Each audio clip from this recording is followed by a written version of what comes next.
Welcome to This Week Health Daily, where we invest in your career. I love this conversation I'm going to share with you today. It's with one of my favorite people, David Baker, who's the CIO for Pacific Dental. And prior to being the CIO for Pacific Dental, David worked for me as the VP of really experience, both internal and external, for our consumers at St. Joseph's Health. And David really is able to get his finger on the pulse of what the user community is looking for and delivering on that. Have a listen to this short video. Not the best quality. It was the first live episode we ever did. But if you listen through it, I think you'll pick up some things, and I'll be back in a minute to talk about it. You approach everything, internal and external, through the lens of the consumer. So you have internal consumers, you have external consumers. What are some other use cases where you've I'm going to take you back, force you back here. So I think one of the most impressive projects I actually take some credit for, I really shouldn't take any credit, it was really you, was this 60 back. Okay.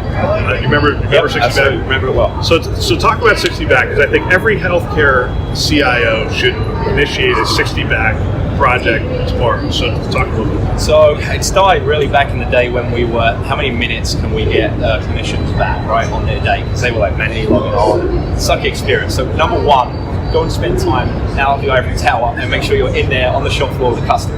Right? You know that we will spend many a night in the ED and seeing where we can improve lives and workflows. So we demonstrated to every one of our clinicians we were able to give them 15 minutes back on their day every day through some of the single sign-on and badge and go technologies, and that was way back. But I apply that to every situation to this day. I go in first and foremost, let me look for a problem first, rather than assume people have got a problem. Speak to people, interview people, spend a lot of time in the offices just looking at this stuff.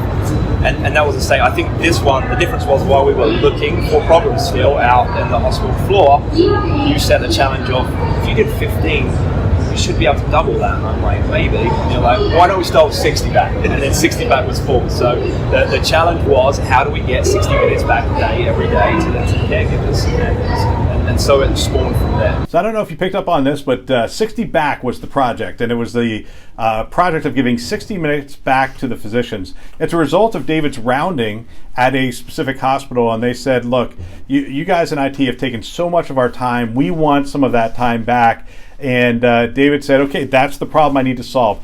And the thing I want you to hear, the so what is, solve the problems they want you to solve. Be relevant. This is how you are relevant, is you round, you listen, you identify the core problem, and you address that problem. And David did that by creatively coming up with this program called 60 Back, collaboratively with the physicians and the clinicians within that hospital. They gathered, they found some very challenging ways to get time back and some very simple ways to get time back. The printer example, which I don't think he shared in this video, but the printer example is amazing. You know, that essentially the ED identified that the printers were in the wrong place. If they just moved the printers, it would give them 5 minutes back every day. And we added a printer. So we added one printer, cost of maybe $500, and we repositioned the printers, cost of almost nothing. And we were able to give these clinicians 5 minutes back in their day, and off you go towards that 60 minutes. So listen to identify the problems that people want you to solve, and then make yourself relevant by solving those specific problems. Great way to move forward in your career.